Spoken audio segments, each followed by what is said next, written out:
Good morning, everybody. This is Stewart Dalby talking to you from the White Hart Hotel in Lewis and for Mirador Television, where we have our studio. And this morning I'm going to talk in my Energy Matters program, some of which you will have heard about the new little crisis that's cropped up in the past few weeks. So let's just quickly, I know people have heard this before, let's quickly go through the background. In 1972, there was a coal miners' strike, and that led to an energy crisis. And after a little while, the great public recovered that there was there's lots of gas in the North Sea that could be recovered. And and then the people were charging more than they should. So when it came to Margaret Thatcher, in the early 1980s, she privatized the energy companies. And this led to an oligopolistic cartel of the so-called big six energy supply companies. And, well, Ed Miliband, who was leader of the Labour Party then, knew a lot about energy. He said, if I get into power, we will have an energy cap. But he didn't get into power, David Cameron did. And Cameron was spooked with the idea of an energy cap. And so he went to the Competition and Mergers Authority department, and Cameron said to them, look, I don't want an energy cap, what shall I do? And they said, oh, well, you will have to get some cheaper suppliers. And there weren't any. But then it began to work under, basically, Boris was petering out, and Theresa Blair was saying, like, what did I just say? Where did I get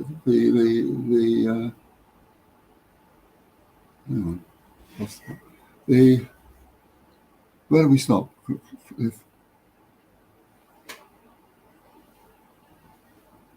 Right, there's supposed to be lots of energy suppliers, but there wasn't. And as the gas price kept going up, the energy companies absolutely made hay, because they actually bought the gas wholesale and sold it at retail. And then the energy cap was put in October 29, and that meant that companies could not match the energy cap, but they could manage something below that.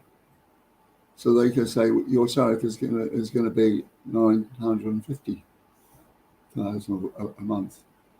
So then Rishi Sunak came up with these other reliefs about £400 for each household and $650 for poor people, and it amounting to $1,250 relief.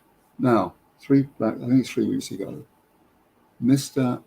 Hunt removed the energy price guarantee, so forth, right? They were guaranteed for it not to go up. Then, 3 weeks ago, Mr. Hunt decided that what relief there is all the relief is going to the domestic sector. What about the business sector? They don't get anything at all. So he said, so I am actually, now that the energy cap is over, he's going to actually set the companies free to get gas where they can. Now, it so happened that 3 weeks ago, Financial Times said the gas price as at its lowest ebb for 18 months. And the result of that was the cartel members could buy gas wholesale price and sell it at enormous retail prices. So you've got pubs. Well, when you try it at pubs, okay, we've got one here in this magazine, newspaper, rather. Okay, right. This guy said in his pub he paid £89, 89,000 a year. Has doubled to $8,000, I feel. And that means that they're really, really coining it, doesn't it? Well, the cartel are very greedy. I mean, British Gas, the CEO there gets a salary of £2 million a year. And all the investors in British Gas can also double their amount of investors they've got. So it's profiteering, bordering on corruption, in my opinion. You know, and I mean, these bounced. You know, one company said it's taken us 1,000. It's now gone up to 20,000. It's all bloody conservative national, you know, capitalism. Drives me nuts.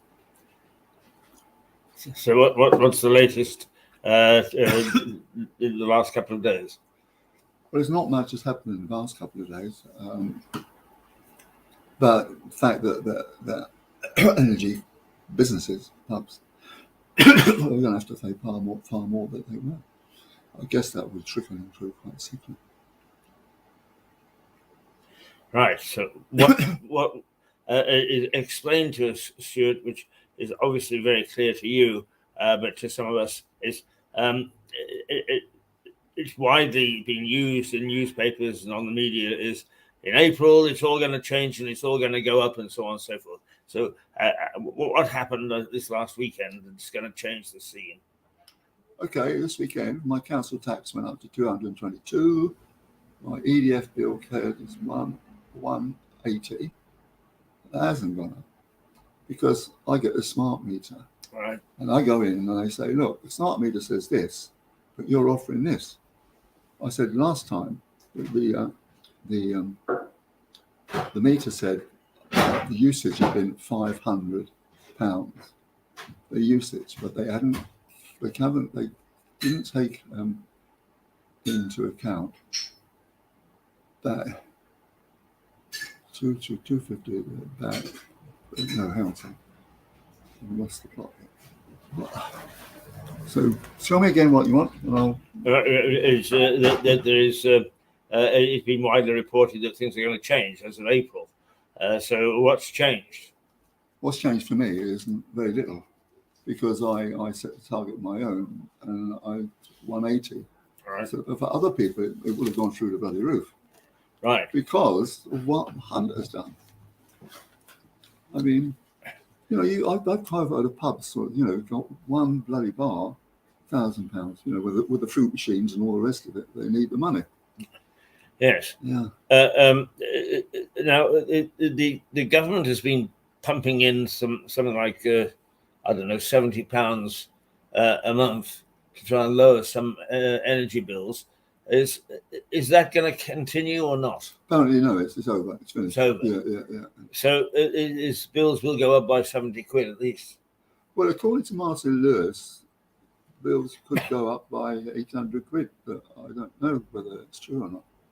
He did get the other ones right in 1921, certainly, but in this one, it's not entirely clear. Yeah. What if your smart meter says or what their meter says.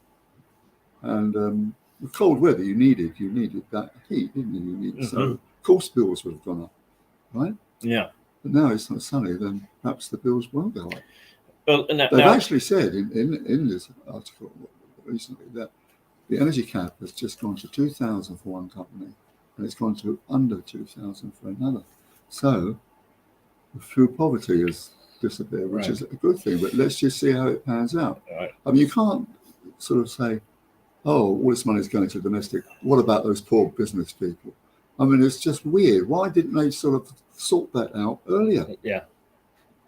Now, there's an election in approximately 12 months' time. So if you were in the cabinet and you're in charge of energy, knowing that this is going to be a key thing that voters are going to react to, What would you be saying to the Prime Minister in terms of strategy? Well, I'm not the Prime Minister, but I have given talks to schools and other people. What would I do? You want the answer to what would I do if the prices went right up? Yeah? Yeah. I don't know what I'd do, really. Well, as Martin Lewis says, quit. Yeah. What was that famous album? What would you do as Chancellor of the Exchequer? He said, quit. Yes, I saw that. He became quite famous. But I mean, energy and what happens will be a key issue in the election. It's bound to be. Yeah. Are there? I mean, at the moment, the government they've sort of Right. eased it a little bit. But I mean, how would you sort of try to win the electorate back from these high energy prices? Well, the Greens are doing very well here, as you know, and they do very well generally. And I couldn't vote for them because of their managerial incompetence. I've kept saying at Liberal Democrats, look, you only got a chance if you become greener than the Greens, because the Greens are having their day. Climate change is this, climate change, they're having their day. But bugger are they incompetent?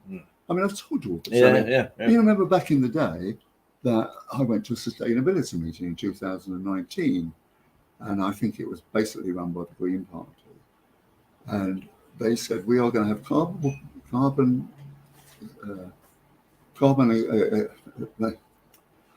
capture. Oh, we're going to go to zero. 19 by 2030, we would have zero carbon emissions, right? And I said, well, how do you achieve that? He said, we're going to install lots of electric car points and also plant trees. This was 4 years ago. Last week, they hadn't done anything for almost getting on for 4 years. Yes, right? yeah. Look, what else have they done? They said we are decarbonise council houses. Have you seen our house has got an air fuel pump around it? No, you haven't. So if they're going to win this election, they've got to be on top of this particular issue, and the Lib Dems are not. I can speak without contradiction. I can speak with conviction that this is what's going to happen. It's like what I told you about Barclays when I went to Brighton. That I went to Barclays and a lot of people chained to the door, yes? And I said, well, I want to actually so do you want to cash in your Barclays card account? I said, why? They said, well, we can't let anybody in here who's going to keep going on the Barclays card.